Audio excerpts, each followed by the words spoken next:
Hi, this is Greg Albrecht for CWR, Christianity Without the Religion, and my friend Bradley Jersak, who's holding a copy of Stricken by God. Yeah. You're the general editor. You got about, cajoled, begged, horsewhipped, or otherwise somehow manipulated 20 people into writing for you, with you, on this topic. Yeah, it was a pleasure to get responses back from them saying they actually wanted to do it. Actually, they are some really top flight names in biblical scholarship represented on this list in this book. About a quarter of them had written something on it, and 3/4 of them wrote something brand new and fresh. So we took a few classics and put it together with the fresh meat. Now, what we're talking about here is what actually happened on the cross of Christ. Was this, and I'm gonna say what it is, and then Brad's gonna correct me. But was this God's wrath being poured out because He was so upset and angry, and therefore Jesus, His Son, had to come down here and pay this penalty in our stead, or was it something other than that? Stricken by God. The subtitle, Nonviolent Identification and the Victory of Christ. It all revolves around a phrase. One of the phrases is penal substitution. Mm-hmm.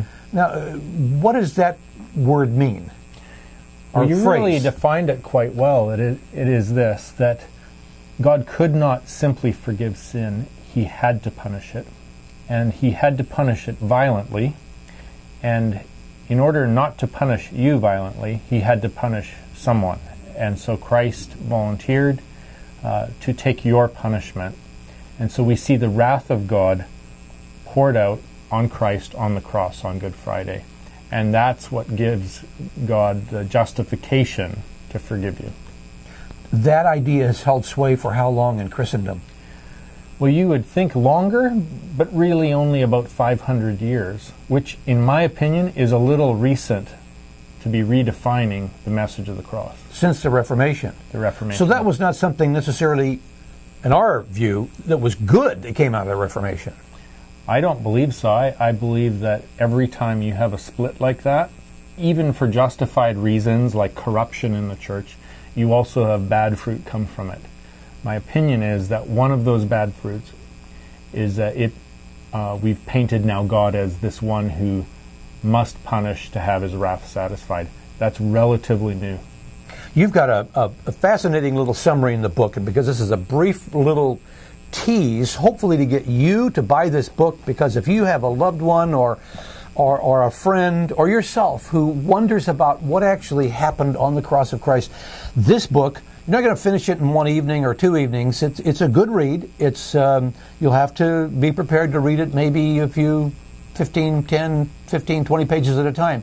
But superbly well-written and well-written, Christ-centered, biblically based.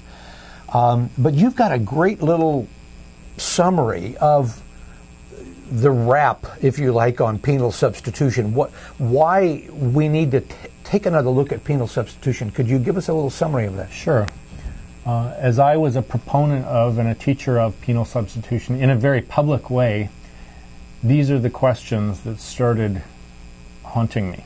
You actually did a master's thesis for penal substitution. That's right. Yeah, so you know I think I know it inside and out. All right. If I misrepresented it, then I'm one of the masses who do. Here's what haunted me. Penal substitution, number one, it pits the Father against the Son. Rather than the Father being in Christ, reconciling the world to Himself, it's the Father, through wicked people and demonic forces, are oppressing and tormenting Christ to death in order somehow to appease His own wrath. Mm-hmm.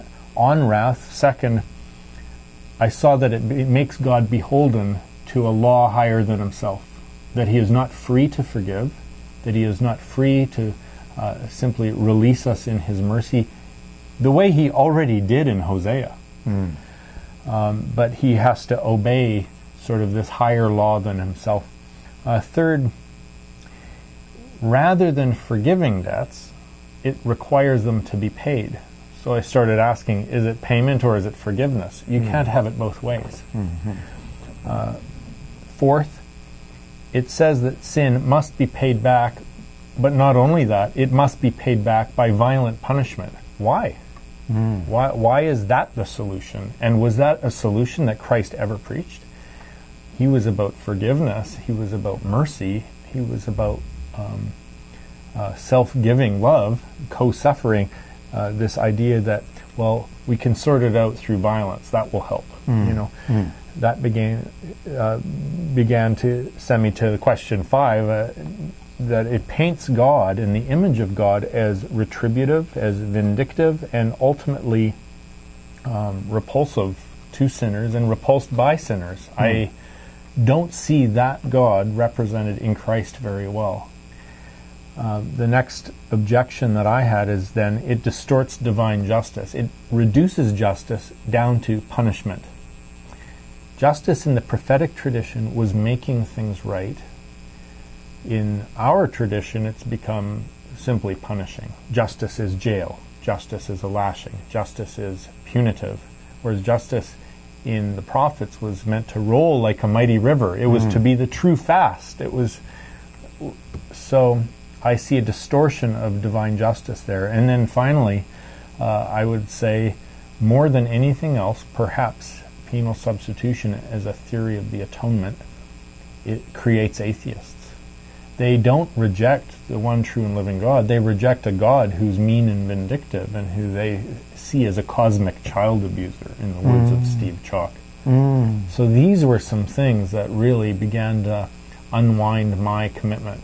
And were behind the book being written, Stricken by God. And ladies and gentlemen, this is the book you need to get. And in fact, we were saying earlier, Brad, it's really, as I've read this book, it is about the cross of Christ, but it's also about who is God anyway? Who really is God? What kind of a God is God? What kind of a relationship does he want to have with you and me? Stricken by God by Brad Jersak. You're going to want to read it. Thanks for listening.